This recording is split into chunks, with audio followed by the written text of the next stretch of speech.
해마다 떨어지는 출산율에 정부와 지자체는 골머리를 앓고 있는데요. 그런데 지난해 유일하게 출산율이 오른 지역이 있습니다. 바로 충북입니다. 도는 난임 시술 지원과 육아 수당 지급 등의 효과로 보고 올해도 난임 부부 지원 등 다양한 정책을 추진합니다. 보도에 이환 기자입니다. 우리나라의 합계 출산율은 지난 2015년을 기점으로 하락세를 이어가고 있습니다. 이에 정부와 전국 각 지자체에선 문제의 심각성을 인지하고 출산율을 끌어올리기 위해 다양한 출산 장려 정책을 펼치고 있습니다.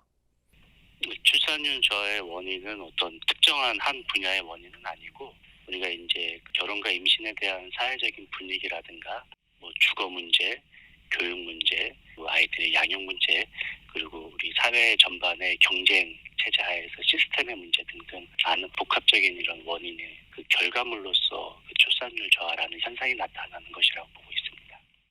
이러한 정책의 효과를 가장 잘 보여주는 지표 중 하나, 바로 출생아 수 증가율입니다.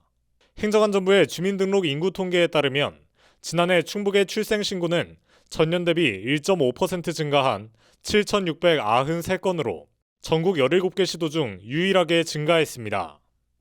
도는 출산 육아 수당으로 1,000만 원을 지급하고 국내 최초로 난자 냉동 시술비를 지원하는 등 출산하기 좋은 환경을 만든 것이 효과를 낸 것으로 보고 있습니다. 도는 지난해 성과에 힘입어 올해도 다양한 출산 친화 정책을 추진합니다. 먼저 체외 수정 등 난임 시술비 지원에 대해 기존 중위소득 180% 이하였던 것을 올해부터는 폐지하고 모든 난임 부부를 대상으로 확대합니다. 실제로 지난해 난임 시술로 출산한 비율이 전체 출산의 10%를 차지했으며 도는 과거에 비해 결혼 연령이 높아짐에 따라 난임을 겪는 부부가 늘 것으로 보고 난임 지원을 강화하기로 했습니다. 경제적 지원도 확대합니다. 도는 지역 유휴 부지를 활용한 반값 아파트를 공급해 청년 부부의 주거 문제 해결을 도울 계획입니다. 이 밖에 무이자 대출을 확대하고 냉동 난자 보존 지원 등 다양한 방식으로 저출산의 복합적인 원인을 해소할 계획입니다. 일단 올해 예산 반영과 사업이 확정된 분야는 우선 첫 번째로 전국 최초로 임산부 예우 조례를 1월부터 시행할 예정이 있고요. 난임 시술비 소득 제한 폐지라든가 또 냉동 난자 보존 생식술 지원 같은 난임에 대한 지원을 강화할 계획입니다.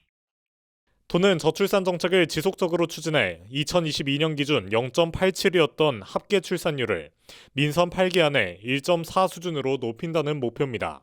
CCS 뉴스 이환입니다.